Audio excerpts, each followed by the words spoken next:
வணக்கம். இன்றைய முக்கிய செய்திகள். தமிழர் திருநாள் பொங்கல் பண்டிகையை முன்னிட்டு தமிழ்நாடு முதலமைச்சர் M.K. ஸ்டாலின் அவர்கள் 2,22,00,000 குடும்ப அட்டைதாரர்களுக்கு பொங்கல் பரிசு தொகுப்புடன் 3000 ரூபாய் வழங்கும் நிகழ்ச்சியை இன்று தொடங்கி வைத்தார்.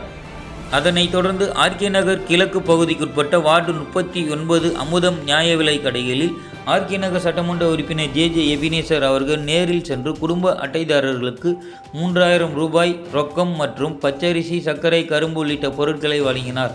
அதனைத் தொடர்ந்து 39வது வார்டுக்குட்பட்ட 11 அமுதம் நியாய விலைக் கடைகளில் மாமன்ற உறுப்பினர் தேவி கதிரேசன் நேரில் சென்று குடும்ப அட்டைதாரர்களுக்கு 3000 ரூபாய் மற்றும் பச்சரிசி, சர்க்கரை, கரும்பு, வேஷ்டி, புடவை உள்ளிட்ட பொருட்களை வழங்கினார். நிகழ்ச்சியில் வட்ட செயலாளர் கதிரேசன், மாவட்ட அவைத்தலைவர் வெற்றிவீரன் உட்பட மாவட்ட, பகுதி, வட்ட திமுக நிர்வாகிகள், நியாய விலைக்கடை பணியாளர்கள் இருந்தனர். நியாய விலைக் கடைகளில் போலீசார் பாதுகாப்பு பணியில் ஈடுபட்டனர்.